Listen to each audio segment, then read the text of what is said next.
اس آیہ مبارکہ کے حوالے سے وہ سب سے اول ہے، اور اس کے بعد اللہ تعالیٰ کے محبوب نے دعا کر کے ان میں اس اہل بیت کے لقب میں اور اس تطہیر کی شان میں حسن و حسین کو، مولا علی کو اور حضرت فاطمہ کو داخل کیا ہے حضور کی دعا سے۔ وہ جو ہیں وہ قرآن کی آیت سے ہیں اور یہ حضور کی دعا کے ساتھ ہیں،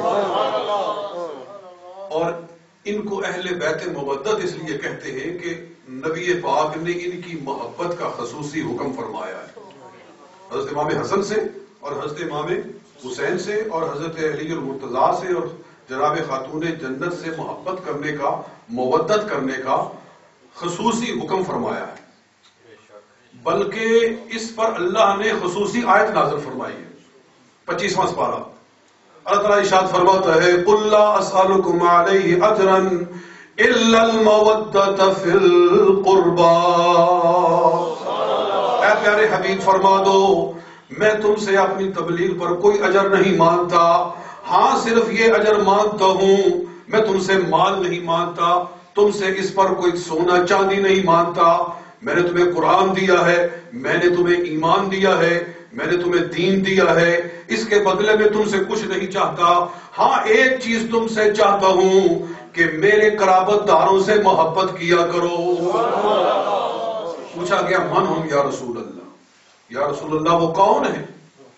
کہ جن سے محبت کا آپ حکم فرما رہے ہیں کہ کچھ نہیں مانگتا تم سے، صرف یہ چاہتا ہوں کہ ان سے محبت کرو، ان سے مودت کرو،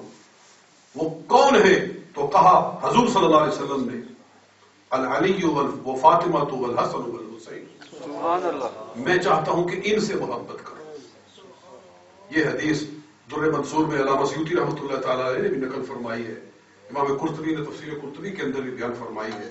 اور دیگر کتب حدیث کے اندر، کتب تفسیر کے اندر موجود ہے کہ حضور صلی اللہ علیہ وسلم نے اس آیت پر الا المودۃ فی القربى میں وضاحت فرما دی کہ یہ آیت خصوصاً میرے اہل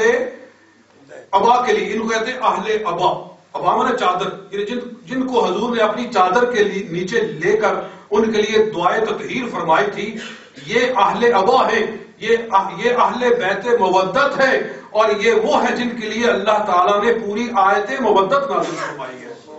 قُلْ لَا أَسْأَلُكُمْ عَلَيْهِ أَجْرًا إِلَّا الْمَوَدَّةَ فِي الْقُرْبَى،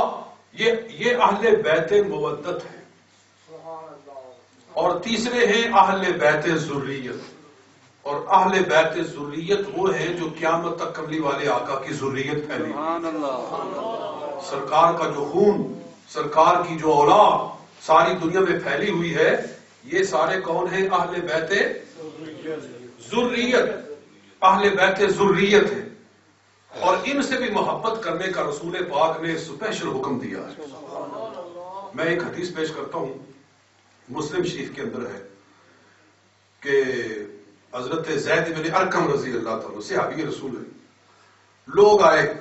کہ اے زید بن ارقم ہمیں کوئی سرکار کی حدیث سناؤ۔ کہا کہ بوڑھا ہو گیا ہوں، بہت ساری حدیثیں تو مجھے نہیں یاد رہ گئی، مگر ایک بات سناتا ہوں کہ نبی علیہ السلام جب آخری حج سے واپس تشریف لا رہے تھے تو رستے میں غدیر خم کا موقع آیا، وہاں حضور صلی اللہ علیہ وسلم نے پڑاؤ فرمایا، سرکار نے وہاں ایک ارشاد فرمایا تھا، وہ مجھے آج تک یاد ہے، وہ تمہیں سناتا ہوں۔ تو حضور صلی اللہ علیہ وسلم نے ارشاد فرمایا تھا، سرکار نے فرمایا تھا انی تارک فیکم الثقلین، اے لوگوں غور سے سنو، میں تمہارے درمیان میں دو عظیم چیزیں چھوڑ رہا ہوں۔ کیا چھوڑ رہا ہوں؟ دو عظیم چیزیں، تارکن چھوڑ رہا ہوں، فیکم تمہارے اندر، الثقلین دو بھاری چیزیں، اس کا معنی تو ہے بہت ہیوی اور ویٹی چیزیں میں تمہارے اندر چھوڑ رہا ہوں، دو بھاری چیزیں چھوڑ رہا ہوں، لیکن یہاں بھاری سے مراد یہ نہیں کہ وہ وزن کے لحاظ سے بھاری ہیں، عظمت کے اور اپنی فضیلت کے لحاظ سے بہت بھاری ہے، یعنی عظیم ہے، یعنی بہت بڑی میں ذمہ داری تمہارے اوپر، دو ذمہ داریاں ڈال رہا ہوں، بوجھ ڈال رہا ہوں تمہارے اوپر دو۔ تو وہ کون ہے؟ پہلے ان کی شان بیان فرمائی،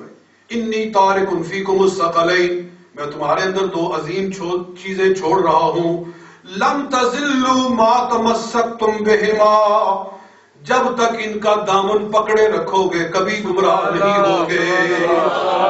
نعرہ تکبیر،